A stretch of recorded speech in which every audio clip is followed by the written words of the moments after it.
right, it's cold. I'm in Florida. I generally have a standing tee time, but it was 44 degrees. It's like 4 degrees Celsius. It's cold, man. I'm freezing. I'm not playing golf today. We're talking golf clubs, and we're talking about the Wilson D9s. Now, if you haven't been paying attention to what Wilson is doing, you are missing the boat. They are doing some incredible things, flying way under the radar. The value for the money of these clubs is incredible across the board of their entire line of Wilson staffs, from the blades, which I absolutely loved. I checked those out last year, all the way down to clubs like the D9s, which we're going to look at today. Incredible value. I've been carrying a Wilson Hybrid C300. Right now that club's, I guess, 2-3 years old. Probably my favorite club in the bag because I know exactly what it's going to do every single time for the most part. You know, I'm an amateur golfer, so I'm not going to always make perfect contact, but 98% of the time I know exactly where that ball's going.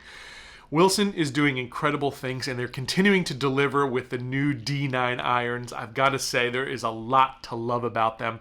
There is a potentially gigantic drawback to these as well, but I think the specs will sort of bear out how somehow the engineers have been able to get around that. Anyway, so here's my review. I'm fresh back from Edwin Watts in Tampa last week, where I checked out all the game improvement clubs in this category, and the D9s absolutely caught my eye. Here we go. All right, we made it here to Edwin Watts, and we were checking out the Wilson D9s, another game improvement iron here to see if we can go a little bit longer, a little bit straighter. Let's do it. It's a pretty light shaft. It's like an 85-gram shaft. Yep.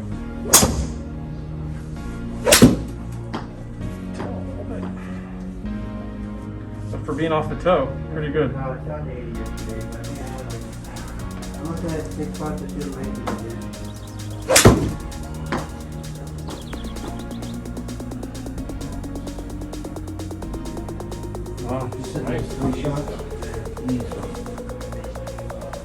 right, when you're talking about looks of these clubs, absolutely love them.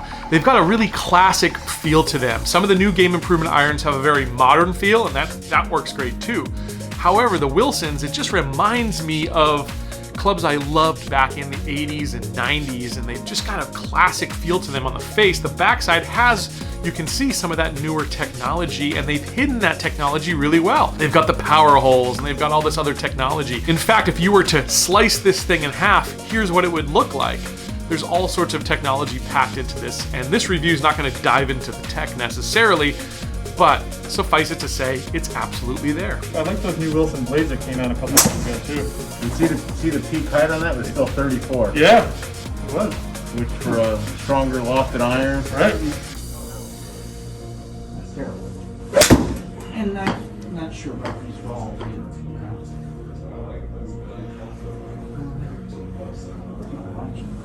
Very nice.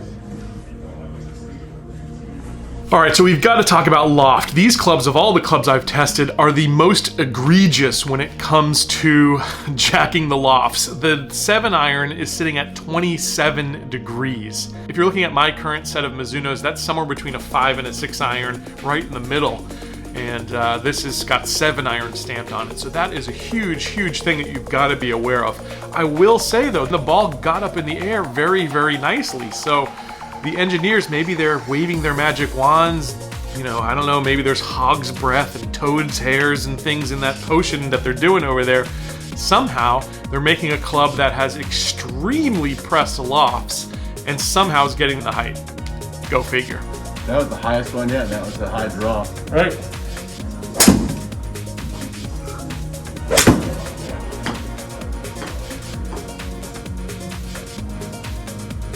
Nice and consistent.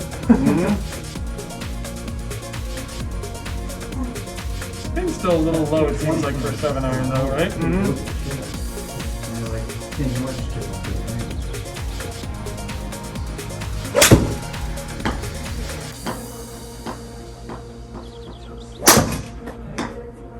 That was high. All right, so initial reactions here, I really, really liked it. On par distance-wise with the Sim 2, with the Rad Speed, and with the Ping G425s, all of those clubs, really, really good in terms of distance and dispersion. This one launches nice and high, But the big drawback here is spin. The spin is very, very low. I was averaging about 3,700 RPMs in terms of backspin, which to me is just very, very low. Now, maybe not the perfect shaft for me. I've got this fitted with the KBS Ultralight regular flex. However, I don't think that's going to overall change it too much. But one thing that I really like about the D9 is the price point. So if budget is a concern, these are ones you should absolutely put on your radar. I think where the Wilsons really shine is in terms of value. When you're talking about a club that is much less than the competitors by a couple of $100s, and yet performs pretty much on par and looks the part. I mean, these might be the best looking of the entire bunch. When it comes to just pure aesthetics, it's just got that classic look to a golf club. At least when you're looking at the face, and the backside isn't too bad either. Let me tell you, I mean, you've got to put these really, really high up on the list. And if you're going to go test out a few clubs this year, maybe you're going to go look at the Sims, you're going to go look at the Rad Speeds, the Ping G425s, I implore you to check out the Wilson D9s and put those on your list. You might find that they're your favorite ones. They're really, really good.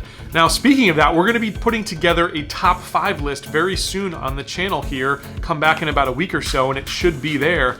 And we're going to break down what is the strength and weaknesses of each one of the clubs in this game improvement category. But again, I'm blown away with what the Wilson D9 has seemed to do here and to deliver, at least in my, less than comprehensive test in a simulator. I'd love to take the D9s onto a golf course and get a full playing test, and I hope to do that in the very near future. But definitely put these on your list as clubs to look at.